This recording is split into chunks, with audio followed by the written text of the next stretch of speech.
Well, thank you. First of all, let me thank you, my colleague from Cambodia, for being our country coordinator now for the second year, 2 years in running, and I think we've got one more together, and we appreciate very much all the work you put into this. I also want to thank you, Mr. Secretary General. I appreciate very much all of the efforts that have gone into putting this on and involving us in this process. As President Trump stated last year at the leaders' meeting, the US-ASEAN, at the summit, we're with ASEAN 100%. This is the primary mechanism by which we engage the region, and you will continue to see our commitment to it at the highest levels, including with our ambassador who recently came on board, and in addition to our ambassador here in the host country, who, by the way, have done a phenomenal job. Thank you for hosting us. We've fallen in love with your country. I visited here many years ago as a senator, but it's so much more fun to visit as a Secretary of State. But we appreciate that. I know how much work goes into putting one of these on, and you've done a phenomenal job, and we thank you. Before we get into the other topics, I know there's an area that's on everyone's mind, and it's what's occurring in the Middle East. And I just want to reiterate once again, the United States is always committed to diplomacy. We are open-minded and always willing to engage in negotiated settlements of differences.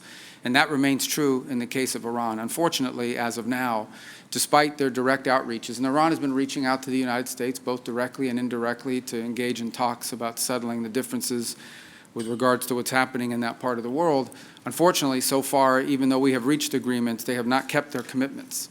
And as the President stated earlier today, I guess, today Washington time, yesterday our time here now, the problem we're having right now is that they're not serious about talks. If they're serious, we're serious. If they're not, then we will do what is necessary to protect that, our interest and also the interest of our allies. At its core, it's very simple. Iran demands the right, which they do not have under any existing legal mechanism, to control the transit of traffic through the Straits of Hormuz. This is an international waterway. And of all the regions in the world, the one I don't need to teach about the importance of freedom of navigation in international waterways, it is this region. And if we create a precedent in the Middle East where a nation state can decide that they are going to control an international waterway, charge a toll, and if you don't pay them, blow up your ships, we have created a very dangerous precedent which will repeat itself in other parts of the world, including in this region. So what is at stake here is not simply the issue of what's happening in the Straits of Hormuz. It's a very fundamental principle about freedom of navigation. And if that is threatened, then I think the global economy is threatened, and the rules which have underpinned 150 years of international trade and commerce are also threatened. And that cannot be allowed to happen. But as I said, the United States remains open and willing to engage in positive, constructive negotiations and talks, so long as the commitments that are made are kept. And when those commitments are not kept, which is what's happened in this particular case, then there will be consequences. And that has to happen. If these consequences did not exist, then today we would be living in a world where the significant percentage of the energy supply of this region and 20% of the energy supply of the world is being held hostage by a nation state, by a rogue regime who intends to appropriate that and the right of tolling and controlling that shipping to itself, a right they do not have under any definition of international laws, particularly those that govern maritime transit. Now, I want to talk briefly about our partnership here in this regard as well. I'm proud to announce that the United States commitment is being evidenced to ASEAN is being evidenced by action.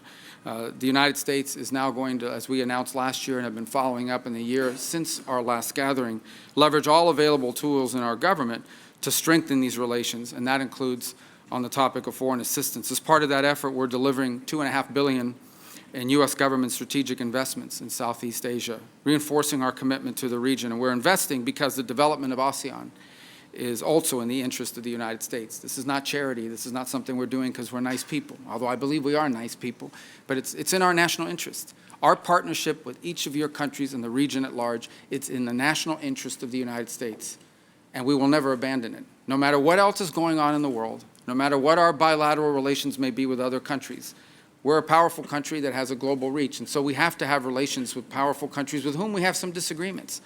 But that will never come at the expense of our alliances, it will never come at the expense of our partners, and it will never come at the expense of our national interest.